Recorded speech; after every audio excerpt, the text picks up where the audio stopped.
dito kay Mabanta at yung pangingikil. Ano ba ang nais iparating ng NBI o ng gobyerno sa taong bayan habang etong flood control controversy ay unti-unting nawawala? Anong nais iparating nitong paghuli kay Mabanta? Hindi kasi pwedeng wala lang eh. Meron silang plano. Meron silang nais ipahatid sa taong bayan. Di ba? Ito ba ay set up lang talaga? O baka naman may naglalaglagan? Na hindi natin nakikita, ang nakikita lang natin yung mga panglabas na player. Katulad ni Mabanta, katulad ng mga kasamahan niya. Pero meron talagang nasa likod ng mga pangyayari. Ito, himay-himay natin yan. Panoorin muna natin tong balita na to. Na setup lamang daw, yan po ginigit ngayon ng vlogger, influencer at content creating platform founder na si Franco Mabanta matapos ang arestuin ng NBI sa Pasig. Kaugnayan ng umano'y mali-maletang perang tinanggap ng kanyang grupo para umano hindi ikanta si dating House Speaker Martin Romualdez. Nasa frontline. Ang balitang yan si Gio Robles. Mali-maletang perang may kabuang halagang 75 million pesos ang nakalatag sa mesang ito. Ito ang marked money na kunwari ay paunang bayad ng kampo ni dating House Speaker Martin Romualdez sa 5 lalaki na... Ito mga kababayan, atin munang tayo 'di ba? Paulit-ulit ko naman sinasabi sa inyo ito. Pag tama, palakpakan, pag mali, banatan. Kasi may mga nagko-komento na bakit daw nakapaglabas ng pera ang NBI sa ganyan. Ibig sabihin, paano nila na-entrap, paano nakapaglabas at nakapagbayad di umano si Romualdez ng pera. Ito, sabi ko nga sa inyo, pag tama, palakpakan, pag mali, banatan. Doon tayo sa totoo. Huwag tayo mag-imbe-imbento. Ganito yan. Ang paliwanag ng NBI at paliwanag din ng mga ilang batikang mamamahayag, katulad po ni Ted Filon. As a matter of fact, hindi ko lang kasi nagka-copyright po sila Ted Filon kaya hindi ko mailagay dito Ang paliwanag nila dyan, yung nasa ibabaw lang ang totoo. Yun yung pera ng NBI. Hindi daw pera ni Romualdez daw. Yung nasa ilalim, mga fake na money na yun. Yung pinapagawa nila. At yan daw ay napondohan nila yung nasa itaas sa pamamagitan ng confidential funds. At yung nasa baba, mga peke na yon. Yung madaming pera na yan, yung pinapakita, yan. Yan, peke na daw yan. Yung mga nasa taas lang ang totoo. At sabi naman, yan naman din ay parang sinang-ayunan na rin ni Ted Filon. Na sabi niya nga, ginagawa talaga yan sa mga operations. Okay? Ito, pinapaliwanag ko lamang po sa inyo. Kasi sabi ko sa inyo, patas tayo dito Hindi tayo yung bias. Yun yung kanilang paliwanag. Okay? Yun yung ating sinusundan. Kasi nga, sabi nung iba, nagtatanong sila na paano daw ba nakapaglabas ng perang ganyang kalaki. 75 million kung naka-freeze yung account ni Romualdez. So, meron silang lusot. Given, okay.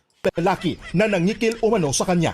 Sa isang exclusive subdivision sa Pasig, nakipagkita kagabi ang grupo sa nagpakilalang tauhan ni Romualdez. Pagkakuha ng marked money, dito na nagpakilala ang kanilang ka-meet up na ahente pala ng NBI.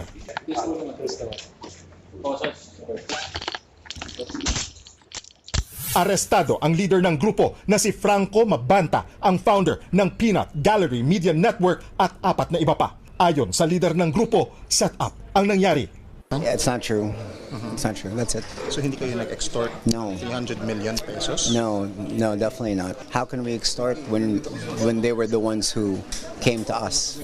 Ayon sa NBI, nakaraang taon pa umano lumapit sina Mabanta sa kampo ni dating House Speaker. Pero kamakailan lang dumulog sa NBI ang kampo ni Romualdez para magreklamo. Alam mo, ito again ito ano lamang po, ito ay mga teorya na nakikita ko. Okay? At base rin sa aking mga nababalitaan. Ikikwento ko sa inyo, ha? Kasi ganito, 'di ba? Actually, meron namang balita na noon pa. Ewan ko kung totoo, Kasi hindi ko masyado na pinanonood dyan nung may naaamoy na ako sa PGMN. Sa totoo lang, hindi lang ako nagsasalita pero may naaamoy na ako nung una eh. Sabi ko, nako. Marami kasi dyan na eto talaga si Franco Mabanta, PR talaga ito eh. Okay, PR man talaga to. Tapos nung nagtayo siya ng online na news, may naamoy na ako. Sabi ko, okay, gagamitin ito para sa kanyang kliyente. Kaya hindi ko masyadong sinasakyan yung kanyang mga expose ko, no? Yung expose, lalong-lalo na mahilig mag-expose dyan yung babae nila. Na ngayon, sabi nila, nag-ano na daw, nagsara na ng kanyang account. Or nag-ano na. Alam mo, na, dati pa, marami na ako nababalitaan na ang backer daw nitong PGMN ay si Romualdez. Oh, yan ay nababalitaan ko, naririnig ko. Pero syempre, hindi natin binabalita yan dahil sa ano lang kwento-kwento lang ng sa mga inner mga vloggers. So sabi ko, tapos ang sabi nila sa akin, tingnan ko daw yung PGMN, hindi bumabanat kay Romualdez. Bumabanat kay Marcos, pero kay Romualdez hindi bumabanat. Hanggang may narinig nga akong kwento na nung napasok doon si Attorney Rowena Guanzon, di ba matindi bumira yung kay Romualdez? Sabi daw kwento lang sa akin, ito ay kwento, hindi ko alam kung totoo. Sabi sa akin, pinipigilan daw si Attorney Rowena Guanzon. Tanong niyo sa kanya. Ngayon, nung pinipigilan daw siya, eventually, nakita ko parang nawala. Nalipat sa Net25 at saka merong programa sa SMNI. Kasi sa SMNI, ito, I can talk sa Net25 kung ano yung kanilang ano. Pero sa SMNI, walang ganyan. Bumira ka kung gusto mo. Kami nga pinapayagan di ba? Ibig sabihin, ang freedom of speech sa SMNI sobrang pinababayaan yan kasi nga, yan yung kalayaan mo. Even ikaw ay, sa totoo lang, ang dami na pong demanda ng SMNI dahil sa mga programa nila dahil yung mga host bumabanat. Pero gayon pa man, hinahayaan lang nila yun kasi freedom of speech yun di ba? Kaya nga nung napansin ko na parang nawala si Attorney Rowena Guanzon doon, sabi ko may something nga. Tapos nung narinig ko tong balita na to, since last year pa pala nagkakaroon na daw ng negosasyon. So, kasi ganyan ang style ng mga iba Hindi ko sinabing sila pipitik ng konti, tapos magwa-warning doon doon sa pinipitik niya. Sasabihin, gusto mong tuluyan ka namin? No, eto. Ayaw mong tuluyan. Eto. May mga ganyan talaga. Kaya yung mga nagsasabing quote-unquote na setup. Sa totoo lang po pasensya na kung medyo magdi-disagree ako doon sa iba. Sa tingin ko hindi setup. Sa tingin ko, mas nilaglag. Bakit? Kasi remember, ang context nito remember, si Franco Mabanta, malapit yan kay Marcos. Malapit yan kay Marcos, ang duda ko nga, may basbas ito. Duda ko lang Duda ko lang. Okay? Yung kanyang galaw, may basbas. Hindi ko sinasabi kung sino may bumasbas sa kanya. O may mas mataas pa sa kanya. Hindi ko sinasabi kung sino Pero, that is something na pinag-iisipan ko talaga. May basbas kaya ito nung nasa taas niya para kikilan, di umano, allegedly, si Romualdez? Kasi yung boss niya, kung sino man yun, yung close niya, definitely not the Duterte, okay, ay hinayaan siya tapos para makuhaan etong si Romualdez. Para bagang ganito. Ito, teorya. Hindi ko sinasabing it's a fact. This is just a theory according to what I'm seeing doon sa mga balibalita. Na nagsabi siya doon sa boss niya, hindi ko alam kung sino, hindi ko nasasabihin. Sinabi niyang meron kaming hawak na ebidensya laban kay Romualdez at malamang sa malamang, hindi alam nung boss niya na sinabing, sige, ilabas nyo na yan. So, nung sinabing ilabas nyo na yan, nilaglag nung boss niya, si Romualdez, ewan ko kung sino yung boss niya, tanga na lang ako, hindi nyo maisip kung sino yun.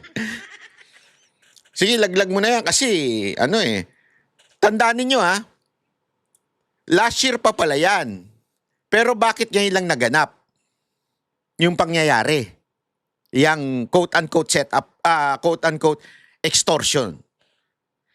Parang last year pa pala nag-uusap pero ngayon lang pinush. Ngayon lang pinayagan, parang ganon. Ano ba ang mga circumstances na nangyari? Yung circumstances na nangyari ay unti-unti nang binabanggit ni Remulla si Romualdez as mastermind. Binanggit niya ito, di ba? Pinapakasuhan ng ombudsman si Romualdez. Kasama pa nga daw si Cheese kahit di naman para lang hindi halata. Sinama si Cheese. So pinapakasuhan. After nun, nagkaroon 'di ba yung maingay na tungkol sa hindi palalabasin yung whole departure order, hiningan. Tapos nagsalita si Romualdez. Nagbabanta. Sabi niya, hindi ako papayag, ilalaglag ko kayo. Parang hindi pwedeng ako lang. Sama-sama tayo sa imperno, sarang ganun. Parang ganun ang tipo niya, yung threaten Tapos, parang biglang nagkasa ng entrapment. Nakikita nyo? So matagal na pala yung negosyasyon noon, pero ngayon na nilalaglag na si Romualdez ng tunay na mastermind, nilalaglag na siya. Bigla siyang pumayag na, okay, ganun pala sige, papayag na ako, pero i-entrap ko itong tao ninyo. Medyo checkmate sila dito. Bakit? Ganito kasi yan. Ito isipin nyo lang ito Ito'y haka-haka ko lang naman. Di ko sinasabing fact. Haka-haka ko lang. So, nung nalaman ni Romualdez na nilalaglag na siya ng administrasyon na ito, sabi niya, okay. Entrap ko ngayon yung tao nyo na nangingikil sa akin. I don't know kung alam ba ng tunay na mastermind yung ginagawa ni Franco. Kasi malamang sinabihan lang o parang inalaw lang siya kasi wala na kaming pakialam dyan. Di ba? Or inalaw lang siya na ilabas mo na yan para malaglag na itong si Romualdez. Pero siyempre dahil negosyante daw, di umano, allegedly, may mindset si Franco Mabanta ng ganyan. Hindi ko sure Hindi ko sinasabing totoo ito Ito'y kwento-kwento lang na naririnig ko. Sabi, baka daw, okay. Sige, ilalabas ko to pero pakikinabangan ko muna. So may hawak talaga silang alas pero pakikinabangan. So, dinimanda ngayon, allegedly, in-extort niya si Romualdez. At si Romualdez naman, okay, ilalaglag ko ngayon o i-entrap ko yung tao nyo. Na-entrap na. Okay, nahuli na. Ito ang tanong. Makakalaya ba? Remember, malapit ito. Nakita nyo naman yung mga photos na lumabas. Kahapon, pinakita rin natin. Yung video. Kasi kung hindi ka close,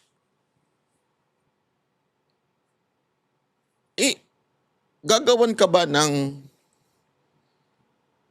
surprise birthday party kung hindi ka close ng isang tao? Nandun pa sila? Naintindihan mo ibig ko sabihin? That is, kung wari, ginawan ako ng surprise birthday party. Uy, by the way, malapit na pala birthday ko sa August, 50 na ako.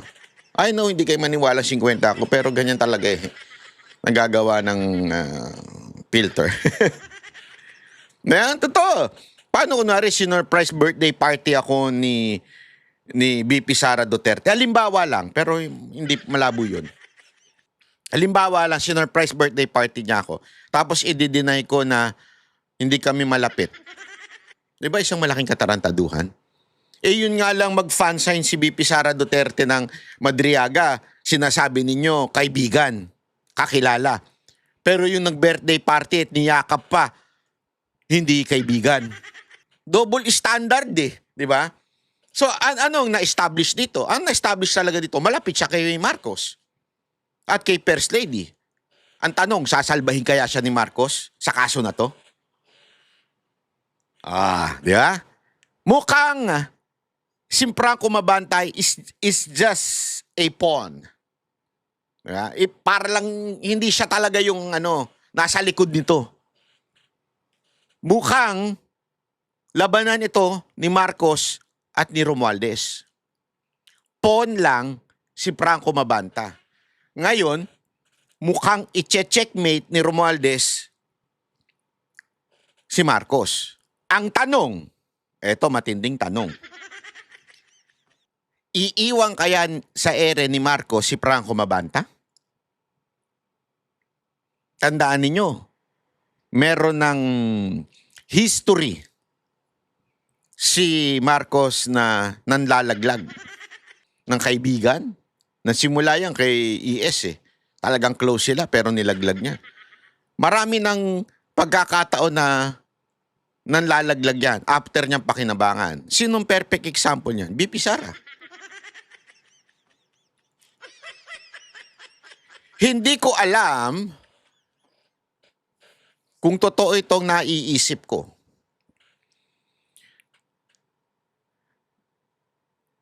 Na ang talagang may hawak o talagang may mastermind nitong kay Franco Mabanta ay ang presidente. Ano sa tingin ninyo? Hindi.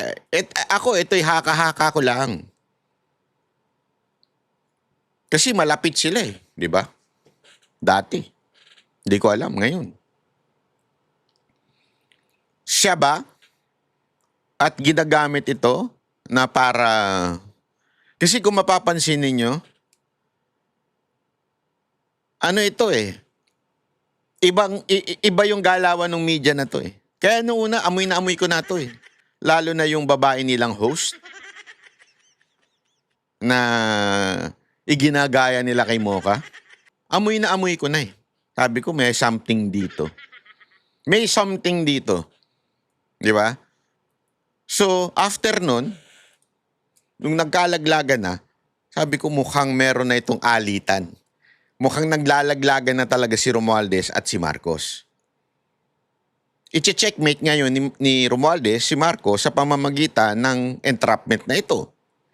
Tandaan ninyo, even if wala sa kapangyarihan na si Romualdez bilang speaker, ay maraming datong si speaker. Hindi natin mapapagkailayan. Kung datong at datong lang, kaya niyang paandarin ng ilang mga politikong nasa enforcement.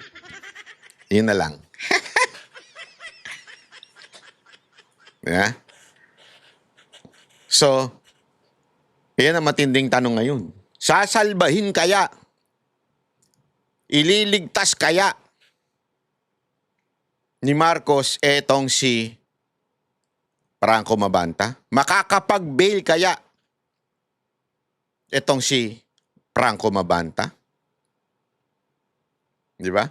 Kasi sabi, bailable daw, ganyan-ganyan.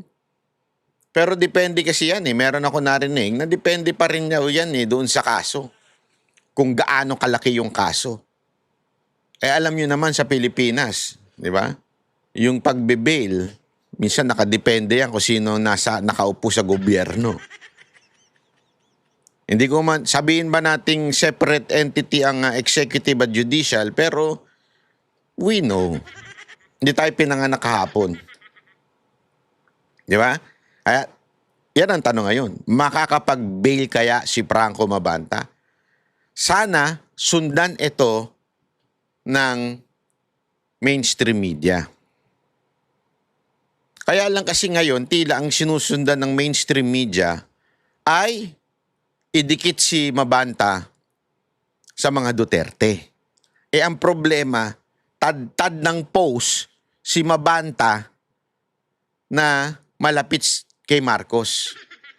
Yan ang problema sa mga, hindi ko sinasabing ganun si Mabanta ha. Kaya tayo, minsan ingat din tayo magpa-picture sa kung kaninong politiko. Ingat talaga ako eh. Kasi ayokong magamit someday.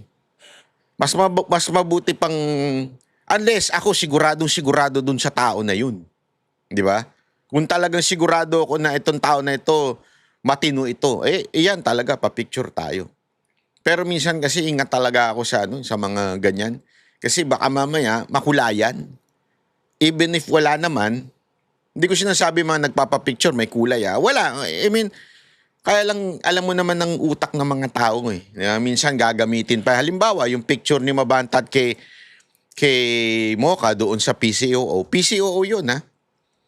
Walang kinaugnayan si Mocha doon. Nagpunta lang si Mabanta nung time na yun para lang, alam mo, dumalaw-dalaw kasi kakilala.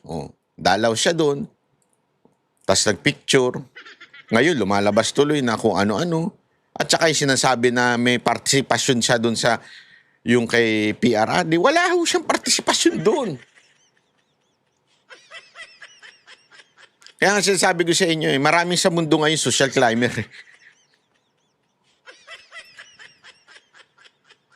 Halimbawa, hindi naman sa hindi tayo may nakita kang kotse na maganda. Di ba, papapicture ka, kunwari, bubuksan mo pa yung pinto. Parang ako, ganun social climber. Kaya, unless you're making a point of being funny, pero sa totoo lang po, minsan nature na ng tao yan yung ganyan. Kaya nga, nakakatakot din minsan tuloy natin, tuloy. 150 million pesos umano ang halaga na hinihingi ni Mabanta kay Romualdez kapalit ng hindi paglalabas ng expose kaugnay umano ng katiwalian ng dating House Speaker. Kalaunan, ibinaba umano sa 300 million pesos ang halaga na babayaran umano in cash. Nag-demand sila ng 4 tranches. So yung 4 tranches is consisting of 75 million per tranche. Meron deadline So kung hindi masettle yun, May 5, magre-release sila ng first part 1 ng video. Isa sa ilalim pa ang expose video sa pagsusuri ng NBI forensic team. Ang NBI po will act on evidence. Evidence-based po tayo even dito sa nangyari na to. Sinundan natin kung saan po pumunta yung ebidensya. Sumailalim na sa online inquest proceedings si Mabanta sa reklamong robbery extortion. Dadalhin sa NBI detention facility sa Muntinlupa si Mabanta. Si Mabanta ay bahagi ng campaign team ni Pangulong Bongbong Marcos noong 2022 presidential elections. Kilala rin siyang taga-suporta ni dating Pangulong Rodrigo Duterte. May libo-libong followers sa social media si Mabanta, kung saan madalas siyang mag-post ng mga komentaryo sa politika at iba pang national issue. Ayon sa NBI, hindi nila pinag-iinitan ng mga kritiko ng gobyerno. Wag raw haluan ng politika ang operasyon ng NBI. May mga personality na tumitira reputational attacks to gain money, to gain position, dapat yun yung managot. Pero yung NBI, let's be fair to the men and women of NBI, law enforcement itong mga to. Nagbabalita mula sa front. Alam mo, Director, we are fair to the NBI. But to you, hindi. Hindi sa totoo lang. As a matter of fact, ang turing nga daw sa'yo, di ko alam kung totoo may mga nagkikwento sa akin na taga-loob dyan. Ang turing nga nila sa'yo, taga-labas Which is totoo naman kasi talaga na tagalabas ka. Hindi ka naman talaga masasabi nating from the ranks 'Di ba? Ikaw naman talaga ay tagalabas. Ngayon, ang tanong lang, fair ka ba? Ako, sure ako yung mga NBI, fair. yung mga agent na naandyan, yung mga career officer, fair yan. Pero ikaw, you're a politician. Period. You are a politician. And you were appointed by the president. And so far, ang mga nahuhuli, lahat, quote-unquote, nagkikriticize sa presidente. Not necessarily a Duterte supporter. Let me be clear, not all na nagkikriticize kay Marcos ay Duterte supporter. Marami dyan nagkikriticize kasi talagang ayaw lang si Marcos. Marami din dyan na ginagamit lang ang mga Duterte. Marami din dyan ang namemera lang. Kaya kinikriticize. So, let's be fair. You want fairness? I'm telling you, being fair. Kung anong tunay na pagiging fair. So, ang dami-dami dyan na binayaran para banatan si BP Sara Duterte. Bakit hindi ninyo yun i-case build up yung mga ganun? Kasi meron nga dyan, ewan ko kwento-kwento lang, di ba? Na talagang namemera lang na mga vlogger. Bakit hindi ninyo ini-entrap o kini-case build up? Kasi mantakin mo eto. Bigyan ko kayo. Simple lang naman ito Simple lang mga kababayan. Walang trabaho. Okay? Mahina yung views ng YouTube. Kasi okay lang ako kung walang trabaho. Okay lang. Kung malakas yung vlog niya sa YouTube. That's alam naman natin, social media, malakas financial yan, di ba? Ang sabihin, sa ibang bansa, talagang trabaho ang pagiging vlogger. At mas malaki pa ang kita niya kaysa sa mga executive. Which is totoo naman talaga. Alam natin yan. Okay? Pero ito ang tanong. Marami dyan, kung nagkikriticize kay BP Sara Duterte, wala namang followers. Mahina naman ang kanilang YouTube. Pero bigla nagkakakotse, bigla dati nasa kubo-kubo lang, ngayon nasa magandang condominium na. Paano nangyari yun? Di ba? Paano nangyari yung mga ganun? Doon mo malalaman. Wala itong mga mahina ang views nito sa YouTube. Laging ang bad dahil sa pagmumura And to be transparent. Sa Facebook, mahina ang kita diyan. As in dati, malakas. There was a time na ng isang buwan ata lumakas. Binago nila yung algorithm. Tapos nung napansin nilang kumikita yung mga tao, dinrap nila. Alam mo yung 1 million na reels, kunwari na views na reels, wala pang $30 yun. Pinapakita sa akin ni Sir Jack, kasi hindi ako nakaka 1 million Si Jack pinapakita niya sa akin, tapos sabi na nga namin, uy, manlibre ka, lakas nung reel mo, ganyan-ganyan. Tapos papakita niya, ang baba. Ang baba. Ang hina talaga nung kita.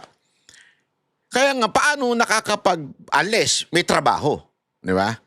Meron silang istasyon na binabayaran sila na pinagtatrabahuhan, kahit mahina ang vlog, di ba? Kasi you're hired. You are an employee or you have a business. Kaya nga alam mo, hindi mo pwedeng masabi na fair ka. Sorry Kami ang boses ng masa, hindi natatakot. Katotohanan lang, di kami nalulunod. Walang bahid ng sismis, lahat ay totoo. Kahit sino ka pa, pag mali ka babanatan ka. Walang pinipili kulay, wala kaming kinikilingan. Basta para sa bayan, kami lalaban. Pag tama palakpakan, pag mali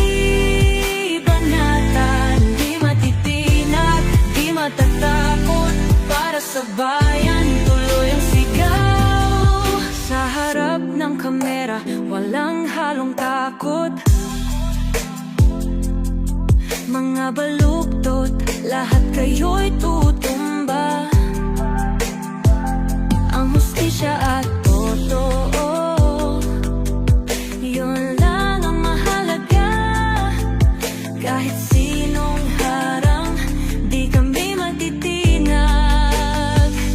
Walang pinipiling kulay, wala kaming kinikilingan.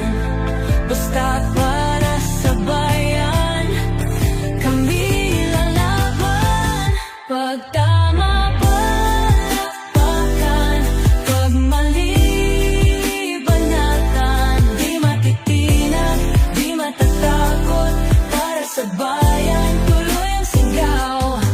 Kung nasa tama ka, ikaw ay aming kasama. Pero pag mali ka, handa ka na bang mabasag? Banateros kami, walang inuunan. Dahil bayan muna, bago ang sarili.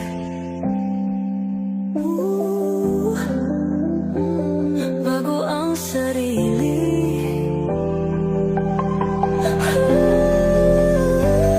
Pag tama, palakpakan. Pag mali, banatan. Banateros ang sigaw. Katotohanan ang